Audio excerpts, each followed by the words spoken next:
प्रकृति से खिलवाड़ ये आपको कितना महंगा पड़ सकता है, ये हमने 2025 और 2026 में देखा। प्रकृति आपको उस हद तक मार सकती है जहां से शायद आपने सोचना शुरू भी नहीं किया होगा। जी हाँ, मैं बात कर रहा हूँ इन दिनों असम के फ्लड के बारे में, यानी जो असम में बाढ़ आया हुआ है उस बाढ़ के बारे में। क्या कारण है उस बाढ़ का? क्यों इतनी तबाह हो गई वहां की जनता? इसका सिर्फ एक रीजन है और एक मुख्य कारण है, वो है खुद मनुष्य, खुद लोग, खुद की जाति, जिसके कारण से आज हम प्रकृति के इस बोझ तले डूबे जा रहे हैं। प्रकृति ने हमें एक जगह दिया, एक सीमा निर्धारित की कि मनुष्य अगर आप चाहो तो इस सीमा के अंतर्गत रह सकते हैं, हम आपको कोई भी हानि नहीं पहुंचाएंगे। लेकिन हमारे लालच ने हम उस सीमा को लांघते चले गए और हमने प्रकृति की दुनिया में कदम रख दिया। प्रकृति की दुनिया में कदम रखते ही प्रकृति ने हमें उस तरीके से धराशायी किया है, शायद हम उठ भी ना पाए। अगर आप लोगों में से लोगों ने न्यूज देखा होगा, कहीं से सुना होगा या आपके रील्स के फीड पर आया होगा असम में बाढ़ की दुर्दशा, तो शायद आपको पता चल रहा होगा कि मैं ऐसी बातें क्यों बोल रहा हूँ। असम में बाढ़ का वो हालत है कि जहां मनुष्य पशु पक्षियों की तरह बह करके मर रहा है। हम मनुष्य कितने विकसित हो गए, हम मनुष्य कितने साइंटिफिक हो गए हैं, हम मनुष्य का दिमाग कितना तेज हो गया है, लेकिन एक छोटा सा बहाव, पानी का एक छोटा सा बहाव हमारे सारे तकनीक को नस्ते नाबूद करके चला जाता है, हमारे सारी खोज को यूं मिट्टी में मिला के चला जाता है, मानो उस प्रकृति के सामने हमारा कोई अस्तित्व ही ना हो।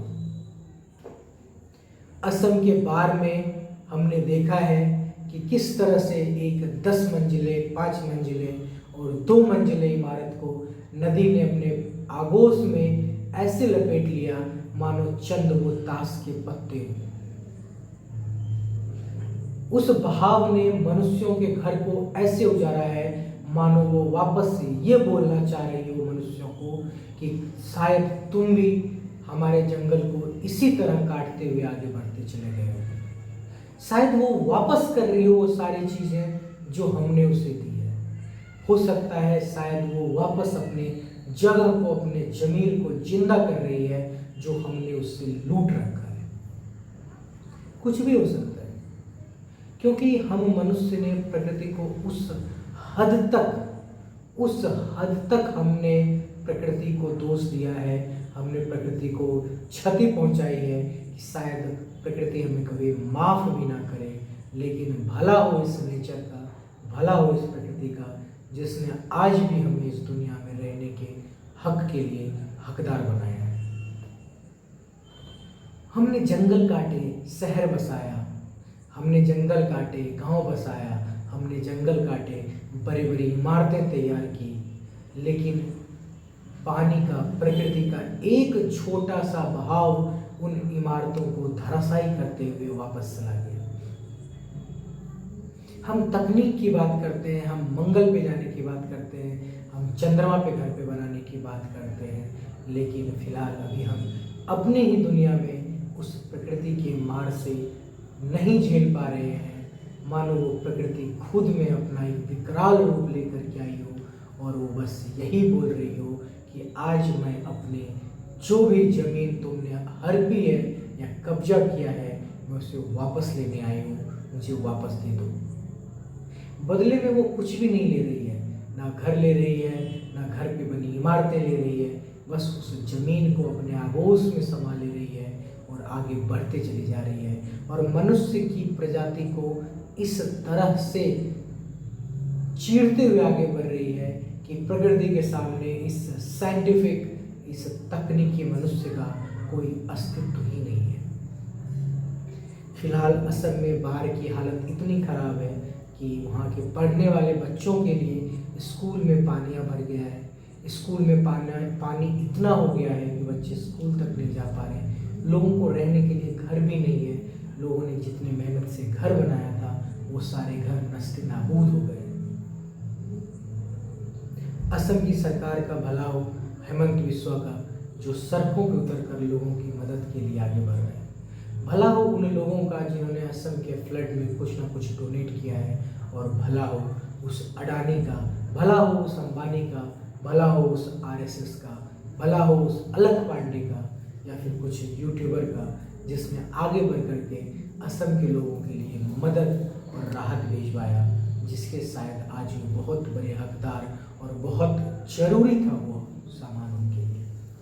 सो प्रकृति ने अगर हमें कुछ दिया है तो हमें उसे वापस करना होगा। इस बात से बिल्कुल नहीं उबरना चाहिए हमें। और एक हद तक ही हम प्रकृति को काट सकते हैं, रोक सकते हैं, लेकिन जैसे ही वो हद पार हो जाता है प्रकृति वो हमें वापस देना शुरू कर देती है, और जो हम ले नहीं पाते हैं। प्रकृति उस माँ की तरह है जिसके आंचल के छाँव में आप हमेशा हमेशा के लिए सुरक्षित हैं। एक बार वो आंचल का छाँव चला गया तो धूप, बरसात, ठंड और गर्मी आपके शरीर को जला के सिकुड़ा देगी और आपको पता भी नहीं चलेगा। फिलहाल असम में बाढ़ के कारण बहुत ही कष्ट में है वहाँ की जाति प्रजाति। सो हम यही लोगों से आग्रह करेंगे कि अगर आपको ऊपर वाले ने दिया है तो शायद उस राहत तक जरूर पहुँचाएं, ताकि कहीं ना कहीं उस लोगों के लिए, उस ज़रूरतमंद लोगों के लिए कुछ पहुंच सके और आपका भी भला होता रहे।